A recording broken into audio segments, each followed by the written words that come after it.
Hello guys, welcome to our channel. This is Teja. ప్రస్తుతం మనతో పాటు సీనియర్ జర్నలిస్ట్ ఇమ్మంది రామారావు గారు ఉన్నారు. నమస్తే సార్. నమస్తే బాబు. 2019 టైంలో పవన్ కళ్యాణ్ గారు ఓడిపోయినప్పుడు కొంతమంది వైఎస్ఆర్సీపీకి సంబంధించిన నాయకులు కానీ కార్యకర్తలు కానీ విపరీతంగా ట్రోల్ చేశారు. ముఖ్యంగా ఆయన తీసినటువంటి అత్తారింటికి దారేది సినిమాని పట్టుకొని ఇప్పుడు నీకు అడుక్కోవడానికి దారేది, మీ మావ ఇంటికి దారేది, ఈ విధంగా పవన్ కళ్యాణ్ గారిని విపరీతంగా ట్రోల్ చేశారు. అయితే జనసైనికులు దాన్ని గుర్తుపెట్టుకుని ఇప్పుడు పవన్ కళ్యాణ్ గారు కూటమిలో గెలిచిన తర్వాత జగన్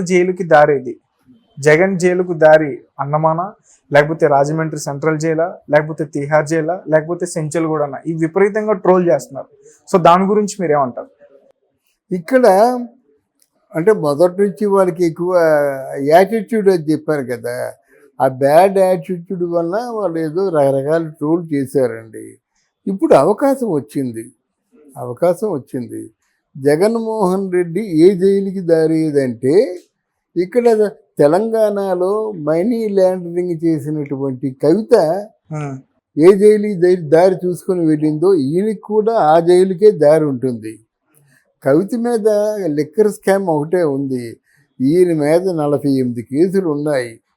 అంతకుముందు జగన్మోహన్ రెడ్డి కేసులు వచ్చినప్పుడు సెంట్రల్లో మనకి అమిత్ షా ఉండేవాడు.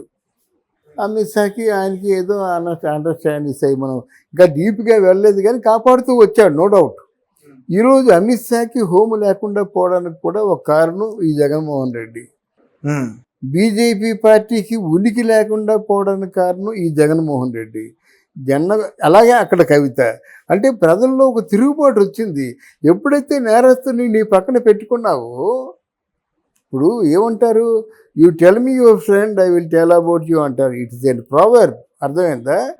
ఇక్కడ నేరస్తుల్ని అవినాష్ రెడ్డిని నీ పక్కన పెట్టుకున్నావు, హోమ్ మినిస్టర్ అయి ఉంటుండగా నీకే పవర్ ఉంటుంది?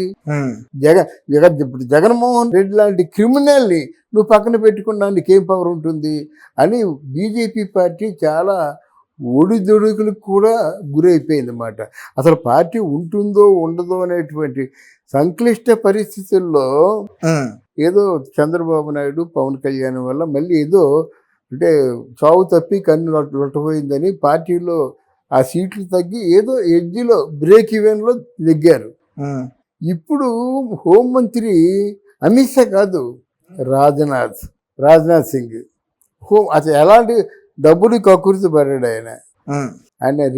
రియల్ ఆయన ఆర్ఎస్ఎస్ భక్తుడు, హైందవ సాంప్రదాయవాది, లంచాలు తీసుకోరు. మోదీ తాలూకు ఆయన టీములో ఆయనకు చాలా మంచి పేరు. వాళ్ళు పూర్వం అంటే అద్వానీ వాజ్పేయిలతో పనిచేసిన వ్యక్తి ఆయన. ఇప్పుడు హోమ్ చూడండి ఎలా ఉంటుందో వచ్చే 5 సంవత్సరాలను మొత్తం వెళ్ళిపోవడం. అంతే వాళ్ళ చేతుల్లో ఉండదు, అంతా సుప్రీంకోర్టు చేతుల్లో ఉంటుంది. లా అండ్ ఆర్డర్స్ మొత్తం వాళ్ళు తీసుకుంటారు అన్నమాట. ఒకసారి హోము చెప్తారన్నమాట, హోమ్ అప్పగిస్తుంది. హోమ్ అంటే పోలీస్ డిపార్ట్మెంటు అప్పగిస్తుంది. ఇక్కడ హైకోర్టులోనే వేసుకుంటారు, తర్వాత సుప్రీంకోర్టుకి వెళ్తారు. ఆ సుప్రీంకోర్టు ఏంటంటే ఏదైతే తీర్పిస్తారో ఈ తీర్పిచ్చినట్టుగా వాళ్ళకి ఒక కాపీ మన రాష్ట్రపతి గారికి, ప్రైమ్ మినిస్టర్కి, హోమ్ మినిస్టర్కి వాళ్ళకి అంటే this is happened in supreme court అని సబ్మిట్ చేస్తుంది అన్నమాట. ఇప్పుడు రాజ్నాథ్ సింగ్ ఊరుకోడు, ఆ పప్పు నుడకు గనక డెఫినెట్గా ఈ జగన్మోహన్ రెడ్డికి ఈ కేసులు కాకుండా నిన్న కాక మొన్న దొంగతనం కేసు ఒకటి అంటగడుతున్నారు కదా. అంటగట్టం కాదు, అది నిజం కదా. తాడేపల్లి ప్యాలెస్లో ఫర్నిచర్ ఎంత తెచ్చుకున్నావు నువ్వు తెచ్చుకున్నట్టే కొడాలి కోట శివప్రసాద్ తెచ్చుకున్నాడు. వాడినేమో హింసించి కృషించిపోయి ఆత్మహత్య చేసుకునే వాళ్ళని నువ్వు చేసావు. మరి నువ్వేం చేయాలి? ఆయన చేసిన దానికంటే 10 అంతలు ఎక్కువ నేరం చేశావు కదా. నువ్వు కుళ్ళిపోయి కృంగిపోయి నీ అంతలు నువ్వేదో చేసుకునే వాళ్ళు చేస్తారా? అది మానవత్వమా? అది పోలీస్ డిపార్ట్మెంట్ చూసుకుంటుంది, అది న్యాయస్థానం చూసుకుంటుంది, సుప్రీంకోర్టు శిక్ష వేస్తుంది, మళ్ళీ హోమ్ అమలు చేస్తుంది. అంతే కదా, దిస్ ఇస్ ది ఫార్మేట్. అంతకుముందు సుప్రీంకోర్టు శిక్ష వేసే ముందు ఆగేది. అర్థమైందా? సుప్రీంకోర్టు వరకు వెళ్ళేది, హియరింగ్ ఆగేది అన్నమాట. పోస్ట్పోన్మెంట్లు, వాయిదాలు ఇలాగ ఆగేది. అక్కడ ఎవరికైనా కొంచెం పవర్ బాగా ఉండి కోట్లతో మేనేజ్ చేసుకునే వాళ్ళు ఎవరైనా ఉంటే దాన్ని అలాగ ప్రొలాంగ్ చేసేవారు అన్నమాట. ఇప్పుడు ఆ పప్పులు ఉడకవు ఒకటి. ఇప్పుడు జగన్మోహన్ రెడ్డి మాటలు ఆ ఫోర్సు ఇదంతా నిజమైతే ఢిల్లీ వెళ్ళి కూర్చుంటాడు ఆయనకున్నటువంటి కోపానికి. ఎందుకు ఒక హంతకుడిని మీరు వెనక పెట్టుకుంటున్నారు? హంతకుడి శిక్ష లేదా అంటే ఏమిటి? ఎవరైనా హత్య చేసి బీజేపీ పార్టీలో చేరిపోతే వాడికి శిక్ష తప్పిపోతుందా అని అంటే అంటే ముఖతః అడిగేటువంటి సామర్థ్యం ఉన్నవాడు చంద్రబాబు నాయుడు అడగదు కానీ ఉన్నారన్నమాట. డెఫినెట్గా ఇక ముందు ఎవరికి ఫేవర్ చేయరు బీజేపీ వాళ్ళు. అసలు మొన్న గుండె జారిపోయింది అన్నమాట. ఈసారి అలాగే 400 సీట్లు వస్తాయనుకుంటే ఎక్కడ ఏది? ఈ రెండు నితీష్ చంద్రబాబు నాయుడు కలిస్తే కానీ గట్టెక్కలేకపోయారు. కనుక బీజేపీ ముందు చాలా స్ట్రిక్ట్గా ఉంటుంది కనుక డెఫినెట్గా జగన్మోహన్ రెడ్డికి తిహార్ జైలుకి దారి అని నేను చెప్తున్నా. అంటే మనీ ల్యాండ్ ఆర్థిక ఉగ్రవాదులకి పెద్ద శిక్ష అంటే తిహార్ జైలు. ఆవిడ కూడా ఆర్థిక ఉగ్రవాదే కనుక కవిత కూడా.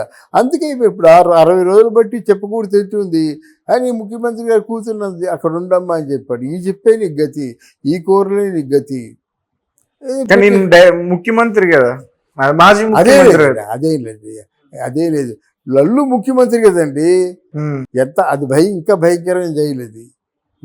3 సంవత్సరాలు 4 సంవత్సరాలు ఉన్నారన్నమాట. ఆల్మోస్ట్ వాళ్ళు దండం పెట్టి బయటకు వచ్చేసాడు అంతే. బయట మొక్క కూడా చూపించడం లేదు. అర్థం కాలేదు సార్. లల్లు ముఖ్యమంత్రి కదా, ఎన్నాళ్ళు జైల్లో ఉన్నాడు, ఎంత హీనంగా చూశారు. తర్వాత ఇప్పుడు ఎవరికి ముఖం ఆవిడ కూడా ముఖ్యమంత్రి, తర్వాత ఎవరికి ముఖం చూపించడం లేదు కదా. కేజ్రీవాల్ ముఖ్యమంత్రి వెళ్ళారు, తిహార్ జైల్లో పెట్టారు, ఎలక్షన్స్ కోసం వచ్చాడు, మళ్ళీ వెళ్ళిపోతున్నాడు. నోటీసులో ఉంటుందన్నమాట. వాళ్ళు ఖచ్చితంగా ఫీడ్ ఇస్తారు, బయటికి చెప్పాల్సిన అవసరం లేదండి. ఆ మాట వరుసగా ఏదో 800 కోట్లు అని చెప్పేసి కవితని అన్నారు కానీ అంతకంటే ఎక్కువ ఉంటుందన్నమాట.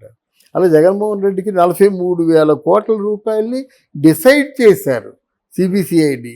ఓకే, అంతకు మించి అది ఎన్ని కోట్లు ఉంటుందో తెలియదు మాట. దాన్ని బట్టి శిక్ష పడుతుంది. మీరు వెళ్ళిపోయి నేను జగన్మోహన్ రెడ్డిని లేకపోతే మా నాన్న రాజశేఖర రెడ్డి అంటే అవన్నీ చూడరండి. వాళ్ళకి ఎందుకు? ఒక్కసారి సుప్రీంకోర్టుని ఫ్రీ హ్యాండ్ ఇవ్వమని చెప్పండి. సుప్రీంకోర్టు గురించి చెప్తాను నేను మీకు. జగన్మోహన్ రెడ్డిని బండబూతులు తిట్టిన వ్యక్తి ఎన్వి రమణ, దుర్మార్గుడిని. అలాగే ఎన్వి రమణ్ని అసలు ఇక్కడి నుంచి తీసేయండి అని చెప్పింది ఎవరు? జగన్మోహన్ రెడ్డి. అలాంటి వాడు సుప్రీంకోర్టు జడ్జిగా వెళ్ళిన తర్వాత అందరూ సంతోషపడ్డారు. అమ్మో సుప్రీంకోర్టు జడ్జి కదైనా ఎంత శిక్ష వేస్తాడో అనుకున్నారు. ఓకే, అక్కడికి వెళ్ళి సీట్లో కూర్చొనేలోగా ఆయన మార్చేశాడు. 2 సంవత్సరాలు ఉన్నాడు జగన్మోహన్ రెడ్డి. ఫైల్ అనే మాట అనలేదు కదా. ఇట్లాంటివి చాలా ఉంటాయి కనుక చేసుకున్న వాళ్ళకి చేసుకున్నంత మహాదేవ. తప్పు చేస్తే శిక్ష అనిపిస్తాడు. 1 రోజు 2 రోజులు ఉరుకుతారండి, 3వ రోజు బయటకు వస్తే మూసి పారేస్తారు కదా. నీవు నేర్పిన విద్యయే కదా. అందువల్ల జగన్మోహన్ రెడ్డికి దారి ఏదంటే తప్పకుండా తిహార్ జైలుకి దారి ఉంది అని నేను చెప్పదలుచుకున్నాను. Okay sir, thank you so much. Thank you.